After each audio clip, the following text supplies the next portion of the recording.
안녕하십니까. 돌봄교사 입문과정 세 번째 시간인 아동의 안전관리 및 응급처치에 관해서 알아보는 시간을 갖도록 하겠습니다.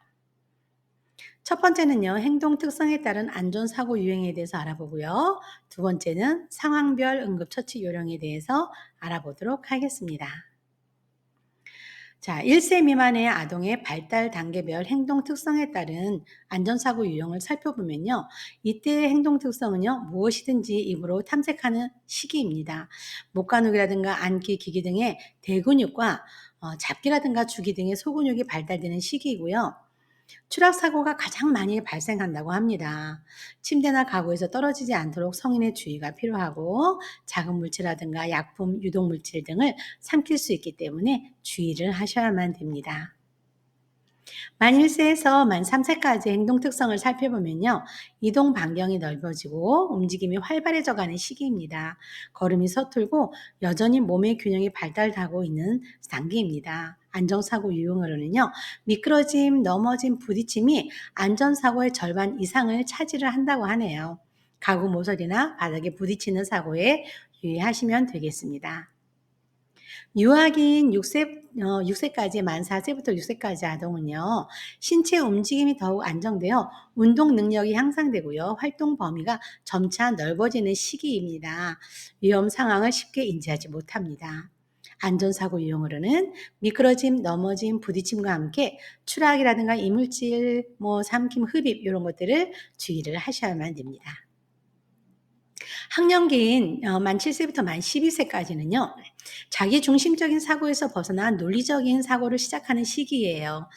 뼈와 근육의 발달로 운동 능력이 발달하고요. 정교한 움직임이 가능합니다. 하지만 여전히 학령 초기에는 미끄러짐이라든가 넘어진 부딪힘이 사고 유형으로 많이 나타나고요. 점점 나이가 들어갈수록 실내 안전사고보다는 실외 안전사고의 비중이 높아지기도 합니다. 자, 이제부터는 응급처치에 대해서 알아볼 건데요. 만 1세 미만의 심폐소생술을 어떻게 해야 되는지 살펴보도록 하겠습니다. 먼저 첫 번째는요, 의식을 확인합니다. 발바닥을 가볍게 두드려서 반응을 확인하고요. 주변인에게 119 신고해 줄 것을 요청을 합니다. 그리고 만약에 선생님 혼자서 보고 계시고 주변에 아무도 없다고 한다면 119에 전화를 하셔서 통화 상태를 유지하시면서 구급대원의 도움을 받으시면 되겠습니다. 윗옷을 벗겨서 아이의 호흡을 확인합니다. 호흡을 할 때는 아이들이 배로 호흡을 하기 때문에 가슴이 이렇게 올라가는 거 보실 수가 있으세요. 그래서 호흡을 확인하시고요.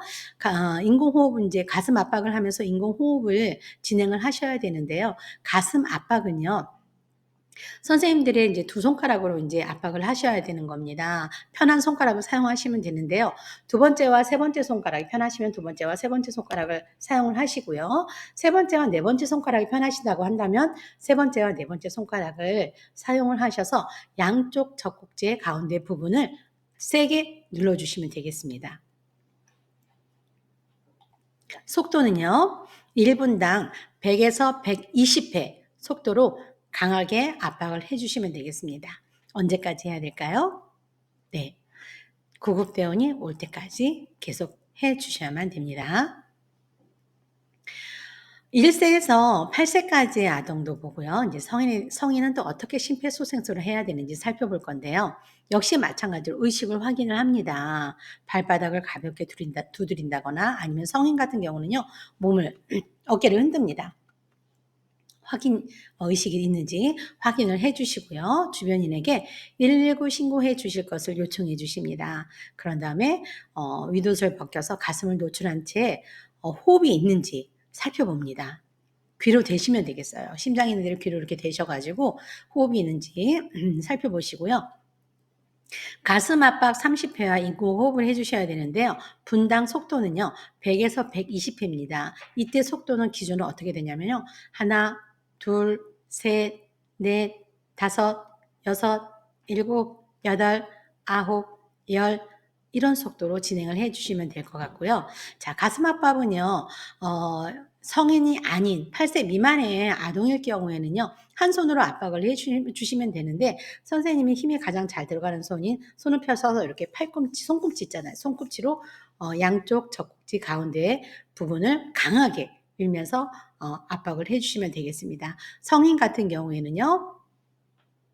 손바닥 위에 한 손을 깍지를 킨 채로 강하게 팔꿈치로 압박을 해 주시면 되는데요. 선생님 자세가 또 중요해요. 힘을 실어야 되기 때문에 자세가 중요한데 이 팔이 꺾이면 안 됩니다. 팔이 꺾이지 않은 상태로 팔을 쭉 펴 주셔야 되고요.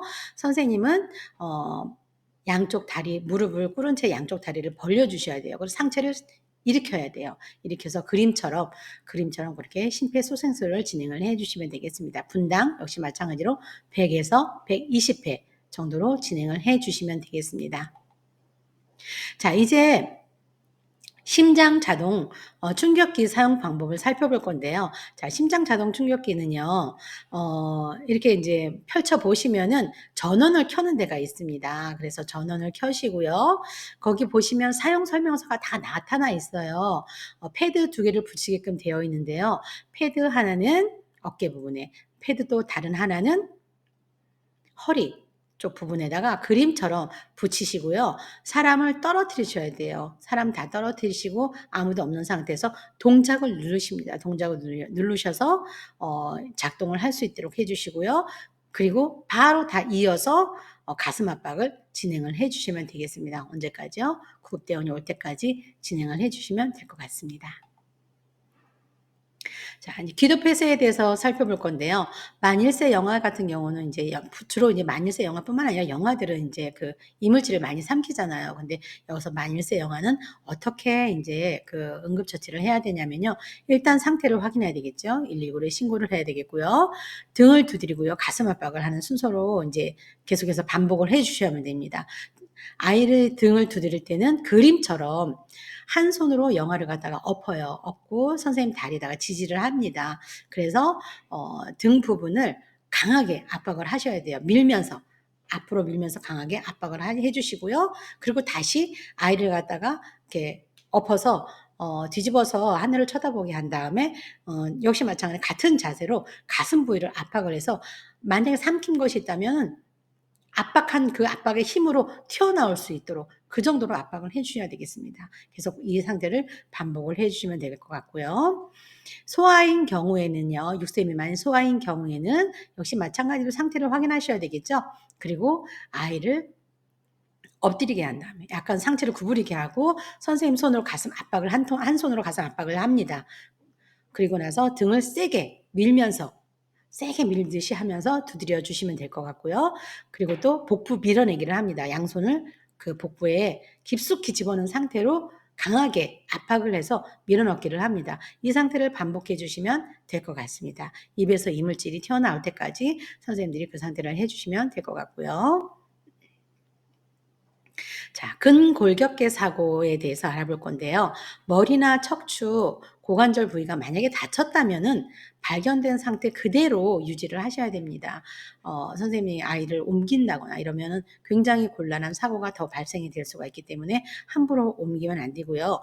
육안으로 확인되지 않은 골절도 있을 수 있기 때문에 119에 신고하거나 병원에 갈 수 있도록 그렇게 꼭 해 주셔야만 됩니다. 그래서 상처 부위를 보호도 해 주시고요. 냉찜질도 하시고요. 지혈도 하시고 다친 부위가 가슴보다 심장보다 높게 올라갈 수 있도록 그렇게 그런 상태를 유지를 시켜 주면 될 것 같습니다. 화상을 입었을 경우에는 어떻게 될까요? 일단은 화상이 깊숙이 피부에 침투되지 않도록 열을 식혀야만 됩니다. 찬물로 흐르는 저기 수돗물 찬물에 손이라든가 화상 부위를 대셔서 일단은 식혀 주셔야 되고요. 깨끗한 천이라든가 멸균 겨즈를 사용해서 화상 부위를 보호한 다음에 병원에 바로 방문해 주셔야 되고요. 만약에 옷 입은 상태에서 아이가 화상을 당했다 한다면 바로 옷을 벗겨야 됩니다. 안 벗겨지면 옷을 찢어서라도 옷을 벗겨서 바로 응급처치를 해 주셔야만 됩니다. 벌에 물린다거나 만약에 개미에 물렸을 경우에 벌이 쏘인다거나 개미에 물렸을 경우에는요. 어떻게 해야 될까요? 일단 상처 부위를 세척을 하시고요. 지혈도 해 주시고 그리고 또 병원으로 가시면 될 것 같고요. 벌에 물렸을 경우에는 침을 제거를 해 주셔야 돼요. 침이 깊숙이 들어가지 않도록 그래 침을 제거를 해 주시고 냉찜질을 한 다음에 병원에 방문을 하시면 되겠습니다. 만에 하나 절단 사고가 발생을 했다면 자 이런 일은 정말 없어야 되겠지만 만약에 절단 사고가 발생했다면 절단된 부위는 생리식염수로 세척을 해야 되고요.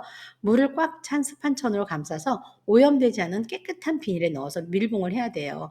밀봉한 상태에서 찬물이라든가 얼음물이 있는 통에 담가서 병원으로 바로 이동을 해야 되겠죠. 근데 여기서 이제 절단 부위가 얼음에 직접 닿으면 절대적으로 안 되기 때문에 조심을 하셔야만 됩니다. 아이가 넘어지거나 해서 만약에 인제 어디 부딪혀서 치아가 손상이 되었을 경우에는요. 일단은 인제 그 치아가 이렇게 부러졌을 경우에는 선생님들이 이 부러진 치아라든가 빠진 치아를 갖다가 절단된 부분, 망가진 부분을 절대 잡으면 안 되고요. 멀쩡한 부분을 잡으셔서 우유 차가운 우유라든가 식염수에 담가 주셔야 돼요. 그래서 보존을 하시고요. 피나는 입은 멸균 거즈라든가 깨끗한 것으로 이렇게 지혈을 해 주시고요. 바로 치과에 방문을 해 주셔야만 됩니다.